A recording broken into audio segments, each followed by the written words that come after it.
कहानी के शुरुआत में हम एक फैमिली को देखते हैं जिसमें हस्बैंड का नाम इवान और वाइफ का नाम कैरेन होता है। ये दोनों अपने बच्चे के साथ बड़ी खुशी से रह रहे होते हैं। कैरेन एक आर्ट गैलरी में काम करती थी तो वहीं इवान एक आर्किटेक्ट था। एक दिन इवान और कैरेन दोनों अपने बच्चे के साथ बीच ट्रिप पर घूमने का प्लान बनाते हैं, लेकिन मेन मौके पर इवान को आर्किटेक्चर का अर्जेंट काम आने की वजह से वो अपने फैमिली के साथ नहीं जा पाता। इसलिए अकेले ही कैरेन अपने बच्चों के साथ बीच ट्रिप पर घूमने चली जाती है और इवान अपने डॉग के साथ घर पर ही रह जाता है। रात को जब इवान अपने आर्किटेक्ट का जरूरी काम कर रहा होता है तभी उसके घर का बेल बजता है और जब वो दरवाजा खोलता है तो उसे दो लड़कियां बारिश की वजह से भीगी हुई दिखाई देती हैं, जिनमें से एक का नाम बेला और दूसरी का नाम जेनेसिस था। वो इवान को बताती हैं कि हम लोग पार्टी में जा रहे थे, लेकिन अचानक हम रास्ता भटक गए और बारिश के कारण हमारे फोन्स भी भीगकर बंद हो गए हैं। उनकी ये बात सुनकर इवान उसकी मदद करने के लिए उन्हें अपने घर के अंदर आने के लिए कहता है, जहां सबसे पहले वो उन्हें टॉवल्स देता है और साथ ही एक लड़की को आईपैड भी देता है ताकि वो अपने पार्टी का लोकेशन ढूंढ पाए। वो लड़की आईपैड पर सर्च करके देखती है कि उसकी पार्टी का लोकेशन यहाँ से बहुत दूर है, इसलिए इवान उन दोनों के लिए एक कैब बुक करता है जो 45 मिनट में यहाँ पहुँचने वाली थी। अब क्योंकि वो दोनों लड़कियां बारिश में काफी ज्यादा भीग चुकी थी, इसलिए वो इवान का बाथरूम यूज करके फ्रेश होकर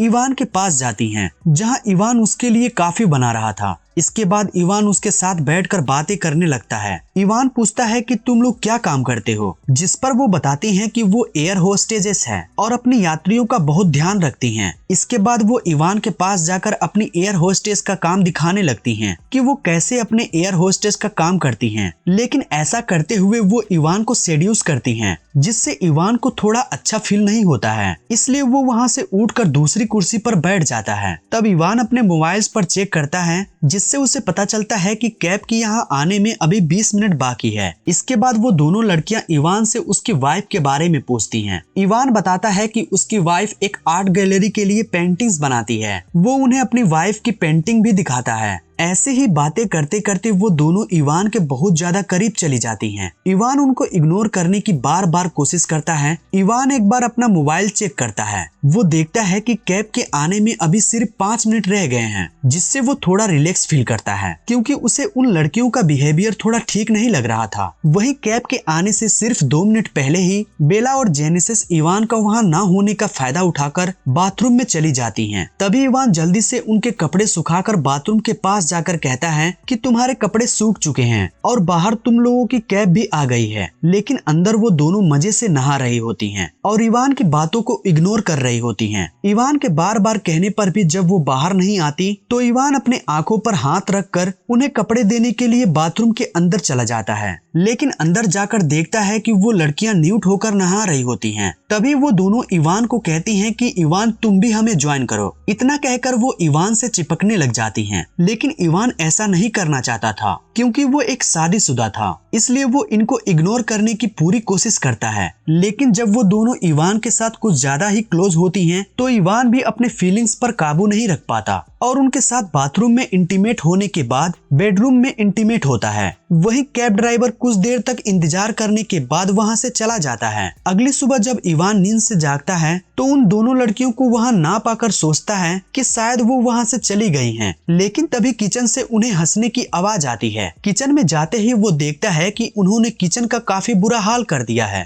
तभी इवान को कैरेन का वीडियो कॉल आता है और उससे बात करने के लिए वो बाहर चला जाता है। अपनी वाइफ से बात करने के बाद वो अंदर आकर वो गुस्से में उन्हें कहता है कि जल्दी से अपने कपड़े पहनो और मेरे घर से दफा हो जाओ। लेकिन कुछ देर बाद वो देखता है कि वो दोनों अपनी वाइफ की आर्ट्स को खराब कर रही हैं, जिससे अब इवान पूरे गुस्से में उन्हें कहता है कि मैं अब पुलिस को कॉल कर रहा हूँ और अगर तुम्हें जेल जाने से बचना है तो यहाँ से तुरंत चले जाओ। ये सुनकर बेल और जेनेसिस हंसने लगती हैं। वो कहती हैं कि हम दोनों अंडर एज हैं और तुम कल रात हमारे साथ इंटीमेट हो चुके हो, जो कि कानूनन जुर्म है। इसलिए अगर तुम पुलिस को बुलाओगे तो पुलिस उल्टा तुम्हें ही पकड़कर जेल में डालेगी। ये सुनकर इवान सोचता है कि कल रात उसने कितनी बड़ी गलती कर दी है। तभी दरवाजे पर कोई बेल बजाता है। दरवाजा खोलने पर इवान को कैरेन की दोस्त विवियन नजर आती है, जहां वो इवान से ये पूछने आई थी कि कहीं उसे किसी चीज की जरूरत तो नहीं। वहीं इवान उसे देखकर काफी ज्यादा डर जाता है कि कहीं वो घर पर बेल और जेनेसिस को ना देख ले। उनके बातचीत के दौरान जेनेसिस अचानक बाहर आकर इवान से चिपकने लगती है। ये देखकर विवियन को लगता है कि इवान का उस लड़की के साथ अफेयर चल रहा है, जिससे वो गुस्से में उसे गालियां देकर वहां से चली जाती है। इवान को उन दोनों पर बहुत ज्यादा गुस्सा आता है और इसलिए अब वो पुलिस को सच में कॉल करने लगता है। ये देखकर बेला और जेनेसिस डर जाती हैं और तुरंत वहां से जाने के लिए मान जाती हैं। जिसके बाद इवान उन दोनों को कार में बैठाकर वहां से ले जाता है और कुछ दूर जाकर उनको एक घर के सामने छोड़ देता है। वहां से इवान वापस अपने घर आता है और देखता है कि बेल और जेनेसिस उनके घर को काफी गंदा कर दिया था। इसलिए वो पहले अपने घर की सफाई करता है और फिर अपना आर्किटेक्ट का काम करने के लिए बैठ जाता है। तभी उसे अपने घर में कुछ गिरने की आवाज सुनाई देती है। वो देखता है कि उसकी फैमिली फोटो नीचे गिरी है। अब जैसे ही वो उस फोटो को उठाने के लिए नीचे झुकता है तो पीछे से जेनेसिस फायर एक्सटिंग्विशर को उसके सर पर मारकर बेहोश कर देती है। कुछ टाइम बाद जब इवान को होश आता है तो वो खुद को रस्सियों से बेड पर बंधा हुआ पाता है। वो जेनेसिस को चिल्लाकर बोलता है कि मेरी रस्सियां खोलो, लेकिन वो उसकी एक नहीं सुनती। तभी बेल इवान की बेटी की स्कूल यूनिफॉर्म पहनकर वहां आती है और वो दोनों मिलकर इवान के कपड़े उतारने लगती हैं, लेकिन इवान उन्हें रोकने की पूरी कोशिश करता है। उसी समय इवान के फोन पर उसकी वाइफ कैरन का वीडियो कॉल आता है, जिससे जेनेसिस इवान को कहती है कि अगर तुम बेल के साथ इंटीमेट नहीं हुए तो हम दोनों तुम्हारे कपड़े उतार कर तुम्हारी वाइफ को वीडियो कॉल पर कहेंगे कि तुम हमारे साथ मजे कर रहे हो। ये देखकर इवान उसकी बात मान लेता है। इसके बाद बेल इवान के साथ इंटीमेट होने लगती है। वहीं जेनेसिस उन दोनों की रिकॉर्डिंग करने लग जाती है। थोड़ी देर बाद जेनेसिस बाहर जब कुछ खाने के लिए जाती है तो इवान बेल का साथ इंटीमेट होते टाइम अपनी पूरी ताकत लगाकर अपने हाथ से रस्सियां खोल लेता है और बेल को धक्का देकर नीचे गिरा देता है। इसके बाद वो जेनेसिस के पास जाता है जो कुछ खा रही थी। जेनेसिस उनके इंजर्ड शोल्डर पर जोर से अटैक करके उसे फिर से बेहोश कर देती है। कुछ देर बाद जब वो होश में आता है तो वो खुद को एक चेयर से बंधा हुआ पाता है, जहां जेनेसिस और बेल उसके साथ एक क्यूज गेम खेलने लगती हैं। कुछ समय बाद कैरन के साथ एक काम करने वाला वर्कर जिसका नाम लुइस था,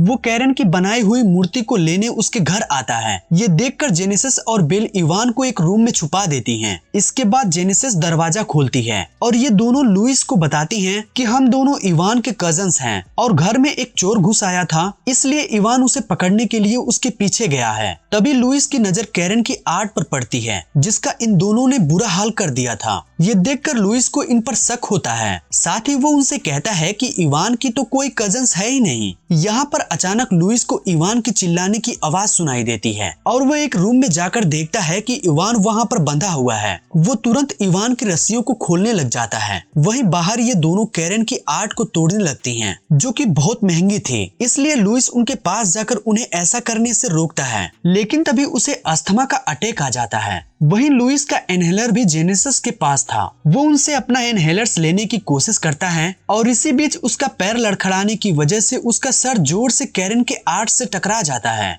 जिससे उसके सर से ब्लड निकलने लगता है और कुछ सेकंड बाद उसकी मौत हो जाती है। लुइस की मौत देखकर जेनेसिस और बेल हंसने लगती हैं, जैसे कि उनको कोई फर्क ही नहीं पड़ा हो। उनको हंसता देखकर इवान समझ जाता है कि ये दोनों साइको हैं। इसके बाद जेनेसिस और बेल लुइस की डेड बॉडी पर आर्ट कवर अप करके उसकी ही बॉडी को उसकी ही गाड़ी में रख आती हैं और वापस आकर लुइस और इवान की फोन से एक दूसरे को मैसेज करके ऐसा शो कराने की कोशिश करती हैं जैसे कैरन के साथ लुइस का अफेयर चल रहा हो। और दोनों के अफेयर के बारे में जब इवान को पता चला तो इवान गुस्से में लुइस का मर्डर कर दिया। इतना कहकर वो दोनों लुइस को दफनाने के लिए घर के बाहर बैकयार्ड में एक बड़ा सा गड्ढा खोदती हैं। वहीं कुर्सी से बंधे हुए इवान किसी तरीके से अपनी वाइफ कैरन को कॉल करने की ट्राई करता है, लेकिन तभी जेनेसिस बेला के साथ वहां आकर उसके आईपैड छीन लेती हैं और उस पर बहुत गुस्सा करती हैं, जिससे ये दोनों इवान के घर को पूरी तरीके से खराब कर देती हैं और इवान के बाल काटकर उन्हें छोटा कर देती हैं। उसी रूम में जेनेसिस को इवान की छुपाई हुई गन मिलती है, जिससे वो बेल को इवान के हाथ पैर खोलने के लिए कहती है। जेनेसिस इवान को कहती है कि अब हम दोनों तुम्हारे साथ हाइड एंड सीक खेलेंगे और अगर तुम पकड़े गए तो तुम्हें शूट करके मार दिया जाएगा। इवान तुरंत घर में छुपने लगता है। वहीं जेनेसिस और बेल उन्हें ढूंढने लगती हैं। तभी इवान घर से भागने के लिए बाहर की तरफ जाने लगता है, लेकिन जेनेसिस उसके पास जाकर उसे ढूंढ लेती है। तभी इवान जोर जोर से चिल्लाकर मदद मांगने की कोशिश करता है, लेकिन जेनेसिस उसे गन पॉइंट पर चुप करवा देती है। यहाँ से सीन शिफ्ट होता है और हम मॉर्निंग में देखते हैं कि ये दोनों इवान को उस गड्ढे के पास ले जाकर उसे वहाँ दफना देते हैं, लेकिन ये इवान के सर को जमीन के बाहर रखते हैं। ये इवान को बताती हैं कि हम तुम्हें मारना नहीं चाहते थे, हम सिर्फ अपने मजे के लिए तुम्हारा इस्तेमाल कर रहे थे और हमें तुम्हें टॉर्चर करने में बहुत मजा आ रहा है। इसके बाद बेल इवान को उसके फोन पर वही वीडियो दिखाती है जिसमें वो इवान की बेटी की स्कूल यूनिफॉर्म पहनकर उसके साथ इंटीमेट हो रही थी और ये वीडियो जेनेसिस ने रिकॉर्ड किया था।